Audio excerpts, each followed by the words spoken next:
happy Tuesday. I'm a little draggy today. It's been a long week. It's Sunday. There just was one thing after another. Sunday went all day. We're working on some of the planning for the future. Last night we had Man Cave with the cookout, which was a lot of fun. We had way more people here than we were expecting, which is not a bad thing, but they brought a lot more food than we were planning, so that was fun too. But we just hung out. We were here till late, cleaning up afterwards. But if you are looking for a group, kind of like a smaller group of people to hang out with, we've got a lot going on here. We've got our women's book study that's still meeting. We've got Man Cave. We've got After Party. We had a couple new people, both online and in person, in After Party. There are a lot of opportunities if you would like to kind of take your walk with God to a different level. We have a lot of opportunities for you to plug in, and that includes volunteering also, which I'll talk about in a little bit. So we did not have staff meeting today. We have a lot of people going in different directions. I tend to be that person sometimes after a meeting where you've had a lot of conversation to ask the question, could we have not done this in an email? I find myself becoming more introverted as I get older. I love being around people. Last night was fun. But there are times that I go like, we could have handled this differently. That may be more information that you want to know. However, we are able to get stuff done even when staff is running a bunch of different directions. But we do have stuff to tell you, and this will be a shorter one. We have a lot of meetings going on. I know when you come on Sunday morning, or you come during the week for an activity, everything seems to work really smoothly. And I want you to know that there's a lot of stuff that happens behind the scenes with our staff and our elders and our great group of volunteers that make sure that things are taken care of. So when you come here, it is a positive, pleasant experience for you. Tomorrow night, there are a ton of meetings going on in this church to talk about the future of building use for outside groups, to talk about our student and children's area. So pray for our church as we try to figure out what this new reality looks like coming out of COVID. There's just a lot of work happening behind the scenes.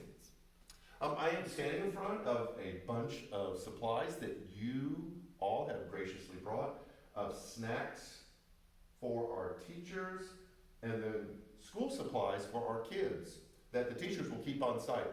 They discovered when we did the backpacks that the kids would take the school supplies home and they would never show back up at the school. So the teachers are going to keep the school supplies at school and then hand them out when they are needed.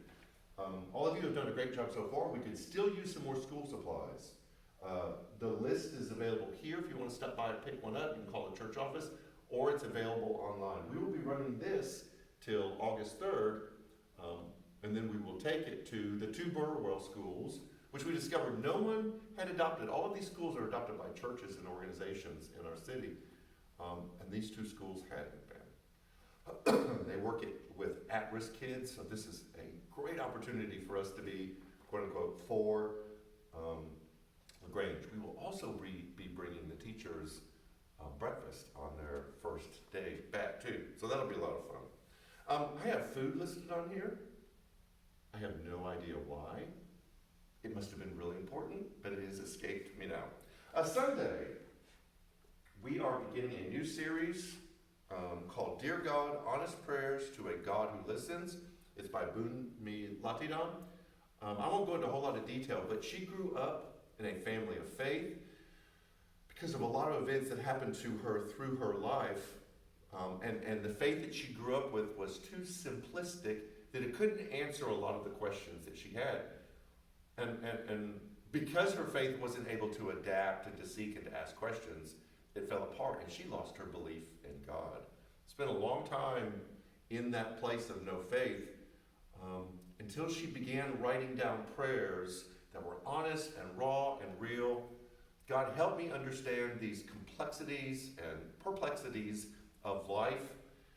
And in those prayers, she rediscovered a much more mature faith that can help not necessarily answer all the questions, but deal with the uncertainty that life just seems to throw at us.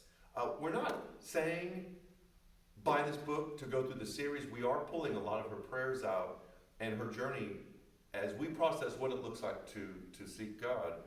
But it is a neat collection of her prayers through her spiritual process. We are beginning that this Sunday. It'll run for the whole month of August. So we hope you join us for that. It'll be really great. That is it. Told you it'd be short.